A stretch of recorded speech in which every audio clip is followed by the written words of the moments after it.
días, mi nombre es Brian Steven Diosa y el día de hoy les vengo a hablar del tema modificaciones post-traduccionales por glicosilación.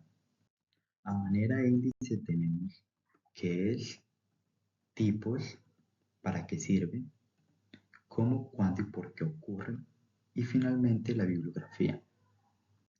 Bueno, primero debemos entender que las proteínas son cadenas de aminoácidos que requieren estructuras complejas, en donde además luego de darse la traducción, se pueden dar una serie de modificaciones, las cuales se denominan modificaciones post-traduccionales. Hay diversos tipos de modificaciones, por ejemplo, entre las más conocidas está la fosforilación de proteínas. Sin embargo, el tema que abordaremos es otra modificación post-traduccional compleja y muy costosa energéticamente. Esta es la glicosilación, la cual consiste en la adición covalente de azúcares a las proteínas. La glicosilación de proteínas es bastante común y representa una de las modificaciones post-traduccionales más complejas. De acuerdo con Weiler et al., más del 50% de todas las proteínas se sustituyen por glicanos unidos a uno o varios sitios. Otro punto a destacar es que las glicoproteínas se pueden encontrar en diversos sitios dentro de la célula, como son en la membrana celular, en fluidos y matrices extracelulares. El estudio de la glicosilación se ha enfocado en los eucariotas y de hecho por mucho tiempo se consideró a los procariotas incapaces de glicolizar proteínas, ya que esta actividad en eucariotas se lleva a cabo en el retículo endoplasmático y en el aparato de Golgi. Sin embargo, como lo rescata Laura Córdoba en glicosilación de proteínas de bacterias patógenas, la presencia de proteínas glicosiladas ya ha sido demostrada en los dominios de bacteria y arquea, por lo cual la glicosilación de proteínas es una actividad conservada entre los tres dominios de la vida. Por ejemplo, las glicoproteínas se han reportado en las bacterias del género Campylobacter, en Helicobacter pylori, Pseudomonas aeruginosa, entre otras. Por lo general, las proteínas glicolizadas en bacterias se encuentran siempre expuestas en la superficie de células, por lo que su función biológica podría tener un importante papel en la patogénesis. Y aquí podemos ver cómo se lleva a cabo la glicosilación de proteínas. Se debe generar primero un oligosacárido, donde una vez se tenga la biosíntesis de este se transfiere o se acopla a la proteína. Aquí pues podemos ver como la síntesis de un oligosacárido. Pero primero abordemos como los tipos de glicosilación que hay. Para entender mejor esto, se puede dividir la glicosilación en glicosilación ligada a N y glicosilación ligada a O. La glicosilación ligada a N comienza realmente en el retículo endoplasmático, pero la glicosilación ligada a O no ocurre hasta que el polipéptido ha sido transportado al aparato de Golgi, por lo cual algunos autores suelen decir que la glicosilación ligada a N es un mecanismo cotraduccional, mientras que la glicosilación ligada a O ocurre post-traduccionalmente. Ambas glicosilaciones presentan diferencias. Por ejemplo, la ligada N ocurre en los residuos de asparagina dentro de una secuencia NXS o NXT, lo cual corresponde a asparagina X-serina o asparagina X-treonina. X puede ser cualquier aminoácido que no sea prolina o ácido aspartico. Estos no pueden ser porque tienen restricciones debido a su estructura y a su química. Por otro lado, se tiene que la glicosilación unida O ocurre en la cadena lateral de oxígeno hidroxilo de cualquiera de los residuos de serina o treonina.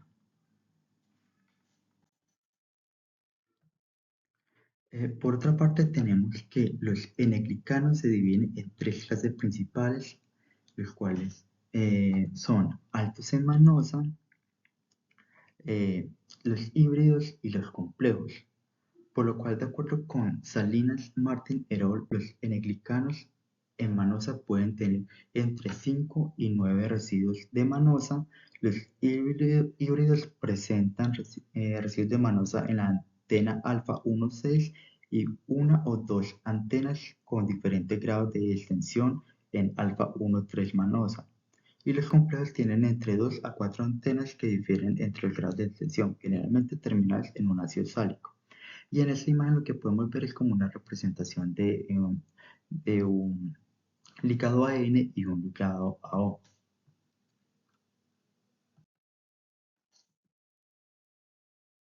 Eh, bueno, aquí para qué sirve.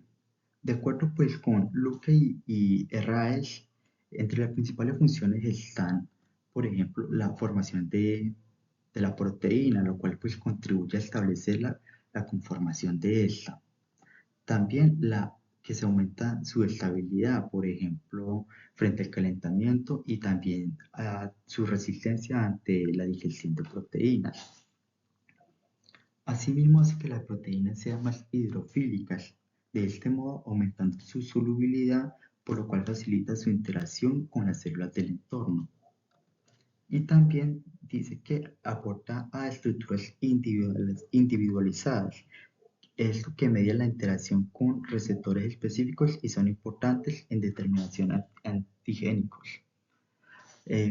Por otro lado, se destaca que la modificación favorece a las proteínas que cumplan diferentes funciones. En esta imagen podemos observar los principales tipos de glicosilación en humanos, en donde se encuentran en el lado izquierdo las glicoproteínas ligadas a O y las glicoproteínas ligadas a N. Asimismo, pues nos presentan otros tipos, como por ejemplo lo son la EF o la TCR, los cuales son glicoproteínas ligadas a O, en donde la fructosa y la manosa se unen a dominios específicos, como los dominios repetidos del factor de crecimiento epidémico EGF y los dominios de tipo de trombofosfodina 1, TCR.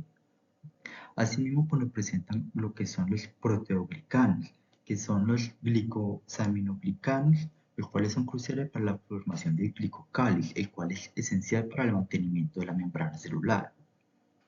Asimismo, nos presentan otros que son los GAG libres, los cuales estos no están unidos a núcleos proteicos, como por ejemplo aquí nos muestran el hialurano que se sintetiza en la membrana plasmática. Aquí tenemos las glicosilofosfatidilnositol, EPI, representando otra clase importante de glicoconjugados. Estas glicoproteínas están unidas en el extremo carboxilo mediante un enlace fosfodiéster. Y finalmente acá tenemos las glucoenfinogolípidos, que son uno de los glucolípidos más abundantes en humanos y se encuentran típicamente en las bicapas lipídicas de las membranas celulares, por eso su abundancia. Bueno, aquí lo que vamos a abordar es cómo, cuándo y por qué ocurre. En esta imagen lo que vamos a ver es la biosíntesis de N-glicanos en la vía secretora de una célula, específicamente en el proceso por el cual las proteínas son modificadas en cadenas de carbohidratos N-glicanos. En este caso pues van desde el retículo endoplasmático hasta el aparato de Golgi.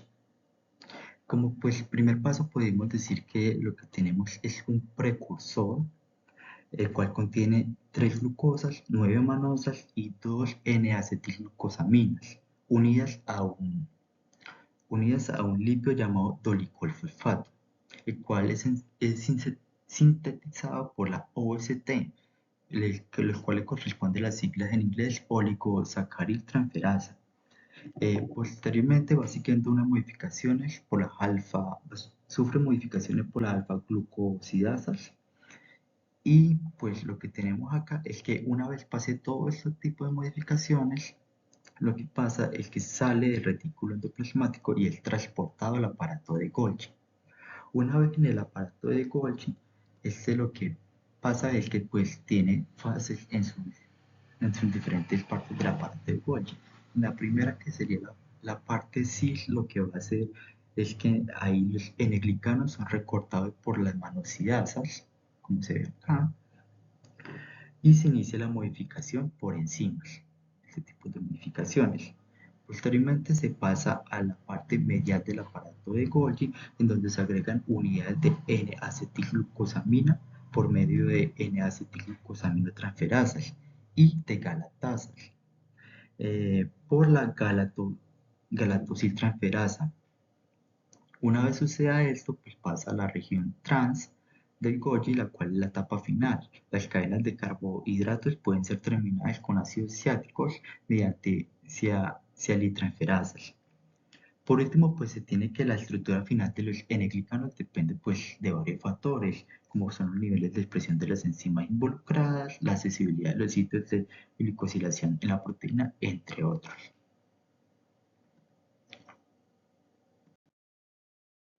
Bueno, ¿cuándo ocurre? La glicosilación puede ocurrir en diferentes etapas de la vida de una proteína. Durante la síntesis de proteína, que se añade el primer azúcar en el retículo endoplasmático, y también pues después de la traducción como tal, que sería la glicosilación, pues sigue ocurriendo en este caso en el aparato de Golgi. ¿Y por qué ocurre? Pues como vimos, la glicosilación es muy importante para pues se modifican las proteínas para cumplir diversas funciones que requiere la célula, por lo cual pues se hace para asegurar que las proteínas tengan la estructura correcta y la funcionalidad necesaria para cumplir sus roles biológicos. La presencia de azúcares en las moléculas puede ser crucial para su estabilidad, reconocimiento y transporte dentro y fuera de las células, pues por lo cual es esencial para el funcionamiento adecuado del organismo, por eso pues está ocurriendo constantemente. Finalmente tenemos pues, la bibliografía. Muchas gracias.